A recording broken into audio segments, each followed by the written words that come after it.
بہت پسند کرتے ہیں، بکرے کا جو سر ہوتا ہے.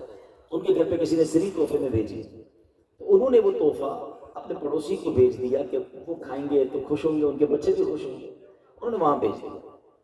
اس پڑوسی نے سوچا کہ ضرورت تو مجھے بھی ہے، لیکن میں اگر اپنے پڑوس میں بھیج دوں تو میرے پڑوسی بھی خوش ہو جائیں گے.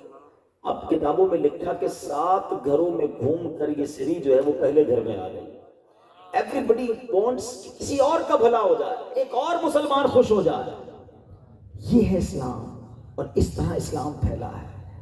سیدی قطب مدینہ رضی اللہ تعالیٰ عنہ مولانا ضیاء الدین مدنی، یہ ہمارے جو مولانا الیاس قادری صاحب دعوت اسلامی کے فاؤنڈر بھی ہیں، ہمارے پیر و مرشد بھی ہیں، یہ ان کے بھی پیر صاحب ہیں. مولانا ضیاء الدین مدنی ایک واقعہ بتاتے ہیں کہ مدینے کے لوگ پہلے کیسے ہوتے تھے. یہاں بھی ہو سکتا ہے کچھ بزنس مین بھی مجھے نظر آ رہے ہیں. آپ بزنس مین ذرا سنیے کہ وہ فرماتے ہیں کہ ایک کپڑے کے تاجر کے پاس ایک شخص گیا اور جا کر اس نے کہا کہ مجھے یہ کپڑا چاہیے. تو اس بزنس مین نے کہا کہ بھائی جو آپ آرڈر دے رہے ہیں نا، میرے پاس یہ کپڑا موجود ہے، مگر یہ سامنے میرے بھائی کی جو دکان ہے نا، صبح سے میری اچھی خاصی سیل ہو گئی ہے، میں دیکھ رہا ہوں میرے بھائی کی دکان پر کوئی گاہک نہیں گیا.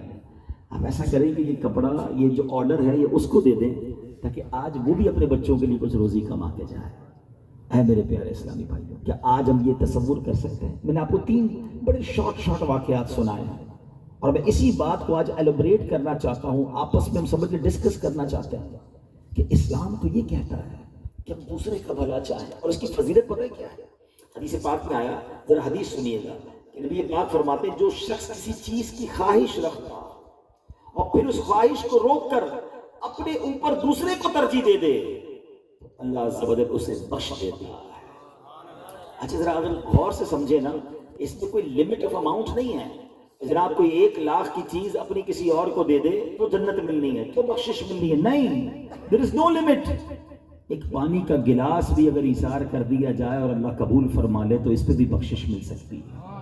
لیکن ہمارا مائنڈ سیٹ تو ہونا، ہم تو کسی معاملے میں بھی ایثار کرنے کے لیے تیار نہیں ہیں. اور اگر اس کی گہرائی میں جائیں کہ اس کے پیچھے لاجک کیا ہے، میں اپنی کھانے کی چیز، اپنی پہننے کی چیز، اپنی ضرورت کی چیز کسی اور کو دے دوں گا تو یہ اللہ کی عبادت تو نہیں ہے. کوئی سجدہ نہیں کیا، کوئی تلاوت نہیں کی، کوئی ذکر نہیں کیا، پھر میری بخشش کیوں ہو رہی ہے؟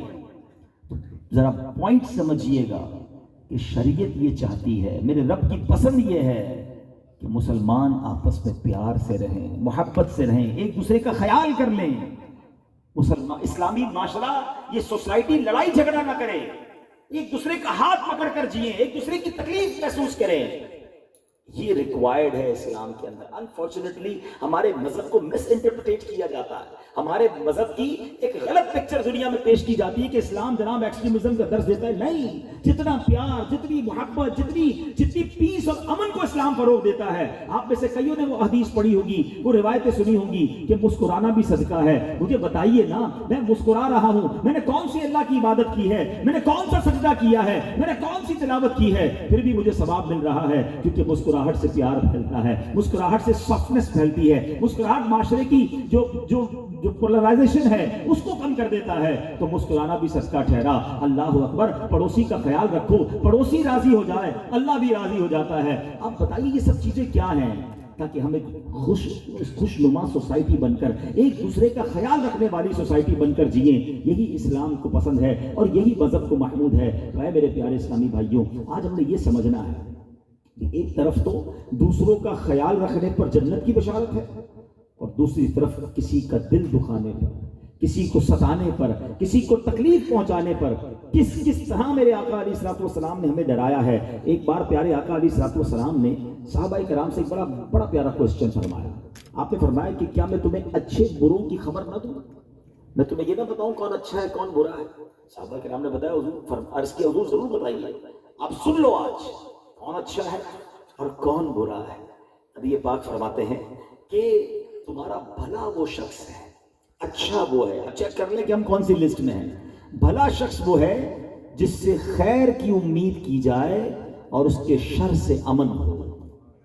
اور فرمایا تمہارا برا وہ ہے جس سے خیر کی امید نہ کی جائے اور اس کے شر سے امن نہ ہو. ہم اپنے بارے میں غور کر لیں کہ ہم کہیں جاتے ہیں تو لوگ ہمارے بارے میں کیا امیج رکھتے ہیں. یہ آیا تو اچھی بات ہی ہوگی، ریلیکسیشن ہی ہوگا، اچھی باتیں بتائے گا.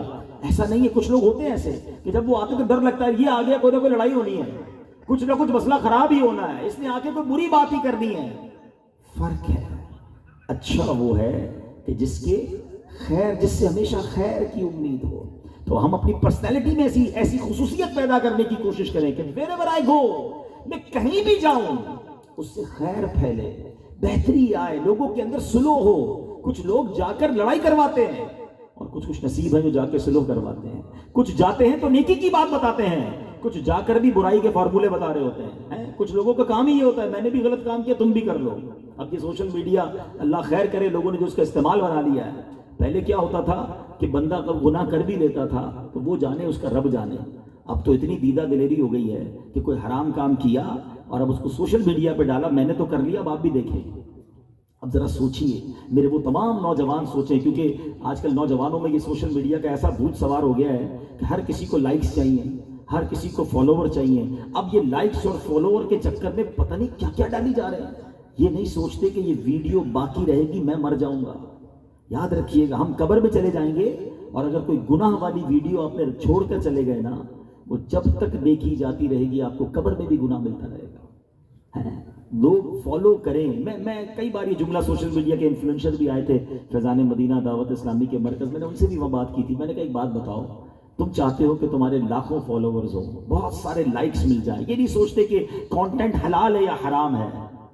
اگر لاکھ بلکہ 1 ملین 10 ملین لائکس مل جائیں مگر اس ایک ویڈیو کی وجہ سے میں اللہ کی بارگاہ میں اگر ان لائک ہو جاؤں تو بتاؤ اس ویڈیو کا کیا فائدہ.